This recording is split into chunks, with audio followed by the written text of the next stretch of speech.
सो आपको ये तो पता ही होगा कि लोग डेस्कटॉप से ज़्यादा मोबाइल पे वेबसाइट यूज़ करते हैं। सो क्या आपकी वेबसाइट मोबाइल फ्रेंडली है? So today we will discuss how you can make your website responsive and mobile ready step by step. Okay, so let's go.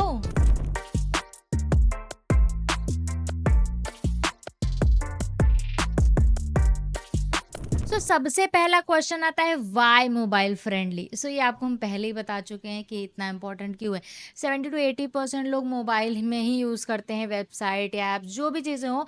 Mobile ज़्यादा यूज़ करते हैं एज़ कम्पेयर टू डेस्कटॉप। और अगर आपकी website responsive नहीं है, लोग क्या करेंगे? यूज़र छोड़ के चले जाएंगे। ठीक है, आप भी जैसे थोड़ा भी बफर भी करने लगती है तो आप तुरंत क्रॉस कर देते हो, क्योंकि आजकल के लोगों में पेशेंस बहुत कम है। रील्स ने आधा पेशेंस तो रील्स ने कम कर दिया है कि उनको बस सेकंड्स में चाहिए सारा कंटेंट, है ना। इसलिए mobile friendly is very important. Even Google भी उन्हीं वेबसाइट को रैंक करता है, प्रेफर करता है जो मोबाइल फ्रेंडली रिस्पॉन्सिव साइट्स हैं।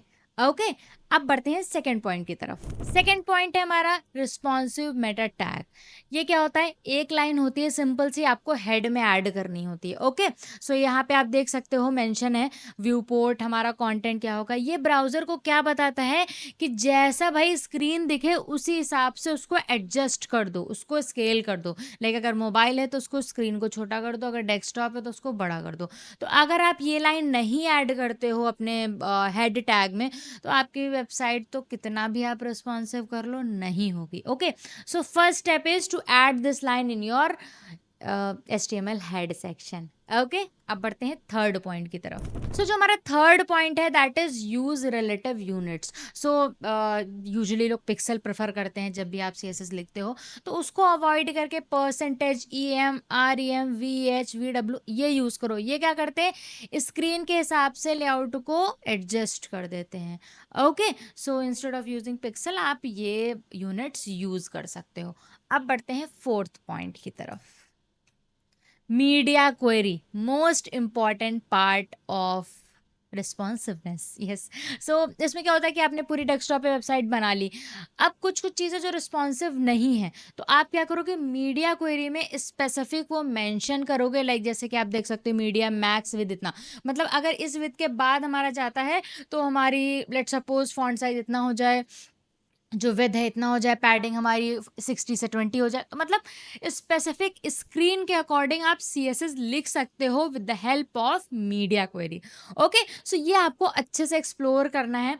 एंड इवन आप कुछ वेबसाइट को इस तरह से डेवलप कर सकते हो जिससे आपको कम से कम मीडिया क्वेरी लिखनी पड़े, है ना। ऐसा भी नहीं कि पूरी डेस्कटॉप पे वेबसाइट पूरी अलग है, फिर आप मोबाइल के लिए सब कुछ लिख रहे हो, मतलब फ्रॉम स्टार्टिंग टू एंड। तो क्या होगा? आपकी CSS बहुत ज़्यादा ओवरलोड हो जाएगी। तो आप इस तरह से मैनेज करके चलो कि कुछ कुछ लिमिटेड चीज़ें आपकी जो मैनेज ना हो रही हूँ, that you can manage through media query. Okay, अब बढ़ते हैं फिफ्थ स्टेप की तरफ। Fifth point is mobile friendly navigation, which is the अब आप कहोगे सभी बोल रही हैं most important part. Of course is most important है, तभी तो मैंने ऐड करा है ना।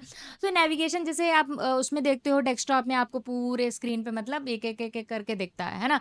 बट मोबाइल में हमारे पास इतनी जगह नहीं होती है कि जिससे हम पूरा स्ट्रेच करके देखें। तो उसमें आप क्या कर सकते हो? हैमबर्गर यूज़ कर सकते हो, और जैसे उस पर क्लिक किया तो ओपन हो गया, देन कोलैप्स हो गया क्लिक पे, है ना। तो वो ज़्यादा स्पेस ऑक्यूपाई नहीं करेगा। टॉगल मतलब आप क्लिक करने पे आ गया, फिर क्लिक करने पे चला गया। तो इस टाइप के नेविगेशंस बहुत डिज़ाइनर आते हैं, उनको आप एक्सप्लोर करो कि आप मोबाइल में किस तरह से अट्रैक्टिव बना सकते हो। ओके, ये हो गया फिफ्थ पॉइंट। अब बढ़ते हैं सिक्स पॉइंट की तरफ। जो सिक्स पॉइंट है हमारा वो है ऑप्टिमाइज इमेजेस। ज़्यादा इमेजेस हैवी यूज़ करोगे, ऑटोमेटिक आपकी स्लो लोडिंग हो जाएगी, है ना। तो इमेजेस को ऑप्टिमाइज ज़रूर करना है। बहुत सारी वेबसाइट्स आती है जिनसे आप इमेजेस कंप्रेस कर सकते हो। अब विद की बात करें, फिक्स विद मत यूज़ करो वो इमेज में, 100% मैक्स विद इस तरह से करके यूज़ कर सकते हो, सो दैट आपकी जो इमेज हो वो मोबाइल में या अदर स्मॉल डिवाइसेस में अच्छे से एडजस्ट हो जाए, रिस्पॉन्सिव हो इमेज। ओके, आप ये बहुत ज़्यादा, क्योंकि इमेजेस सबसे ज़्यादा इम्पैक्ट करती है और इमेजेस हमारी वेबसाइट को ब्यूटीफुल बनाती है। तो हम प्रेफर करते हैं कि ज़्यादा से ज़्यादा अच्छी HD क्वालिटी की इमेज यूज़ करें, है ना। तो इसलिए हमें इमेज पे थोड़ा ज़्यादा ध्यान देना है कि हम उनको ऑप्टिमाइज़ करके यूज़ करें। ओके, सो अब बढ़ते हैं 7th पॉइंट की तरफ। 7th point is test your website. ये सब करने के बाद अगर कुछ बचेगा वो चीज़ टेस्टिंग में निकल आएगी, तो आप अपनी यूनिट टेस्टिंग ज़रूर करो। There are so many websites, आप गूगल कर सकते हो। इवन जो हमारा क्रोम का होता है डेव टूल, उससे भी, उसमें भी स्क्रीन साइजेस दिए रहते हैं। इनिशियल चेकिंग आप लाइक वाइल डेवलपिंग, तो वहाँ से चेक कर सकते हो डिफरेंट डिफरेंट स्क्रीन साइजेस पे। आफ्टर लाइक फाइनल जो हम आपका पूरा वेबसाइट कंप्लीट हो जाती है, then you can use some tools as well. तो वहाँ पे आप हर डिवाइसेस पे चेक करके देख सकते हो। ओके, एंड अगर तब भी आपको कुछ बचता है तो आप उसको गिटहब पे अपलोड करके then you can check on the real devices as well. अपने मोबाइल पे चेक कर लो, डेस्कटॉप पे चेक कर लो, etcetera etcetera, Android, iPhone, Safari, सब पे, है ना। तो ये मोस्ट इंपॉर्टेंट पार्ट है कि भाई कुछ छूट भी गया तो आपका ये टेस्टिंग वाला पार्ट कवर कर लेगा। So that's it for today's video. Hopefully video पसंद आया होगा, और अगर आप मैंने कोई पॉइंटर मिस कर दिया है, that you can like share with me in the comment section. और अगर कोई चीज़ आपको समझ नहीं आई है, that you can also ask me in the comment section. And मिलते हैं नेक्स्ट वीडियो में। Till then keep learning, keep exploring and keep going.